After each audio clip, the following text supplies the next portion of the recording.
Assalamualaikum warahmatullahi wabarakatuh. Ada salah satu sahabat Nabi yang paling tampan pada zamannya. Pria tampan dan rupawan itu berasal dari Madinah.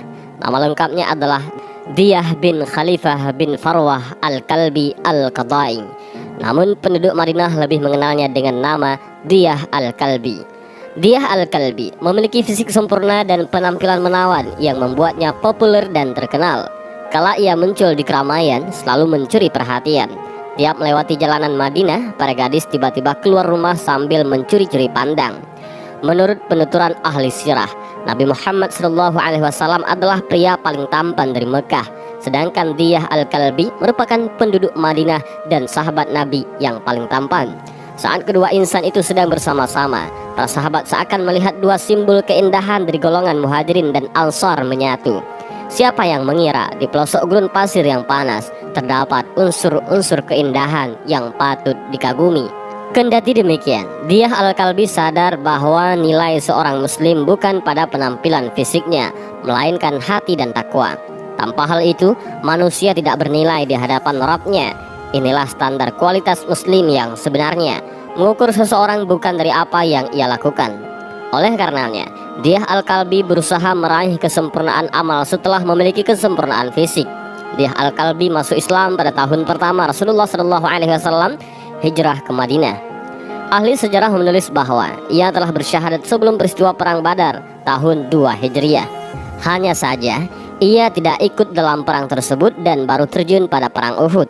Dalam peristiwa itu, Diyah ikut memanggul beratnya perjuangan mempertahankan kota Madinah dari serangan kafir Quraisy. Setelah itu, ia tidak mau absen dalam kancah jihad.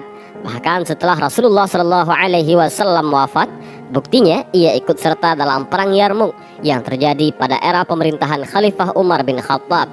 Setelah itu, Diyah memutuskan untuk menetap di bumi Syam hingga wafat. Ada cerita lain di balik ketampanan Diyah Al-Kalbi. Menurut riwayat yang sahih, malaikat Jibril alaihissalam kerap turun ke bumi dengan menyerupai rupanya. Al-Kisah dalam perang Ahzab. Setelah Rasulullah SAW memastikan kaum musyrikin benar-benar meninggalkan Madinah, beliau pulang ke rumahnya dengan tenang. Tiba-tiba, malaikat Jibril turun membawa perintah dari langit untuk menghukum kaum Yahudi Bani Quraidah.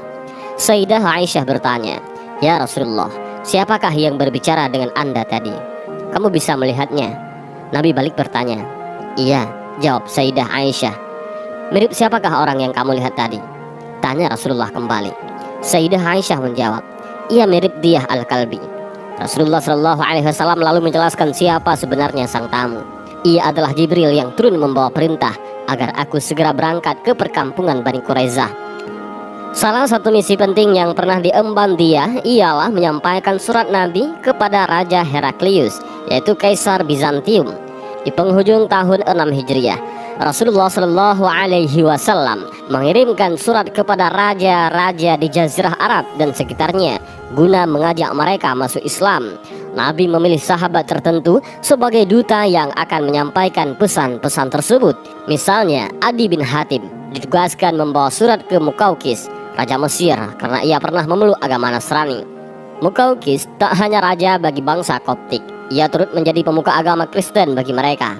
Pengalaman Adi bin Hatim sebagai penganut Nasrani akan bermanfaat saat berdiplomasi dengan Muqawqis.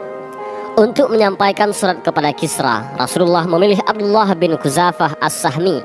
Sahabat yang satu ini pintar bernegosiasi dan bermental baja.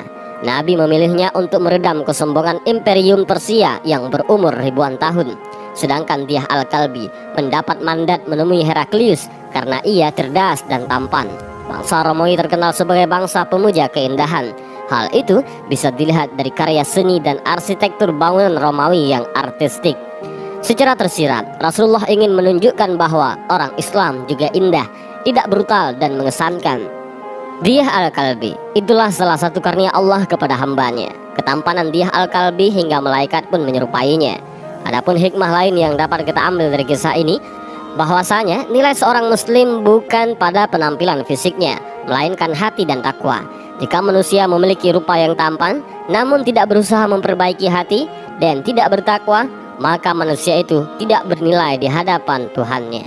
Dan inilah sedikit kisah tentang Ziyah Al-Kalbi, salah satu sahabat Nabi yang paling tampan, dan bahkan malaikat Jibril pun menyerupai Ziyah Al-Kalbi saat bertemu Rasulullah Shallallahu Alaihi Wasallam.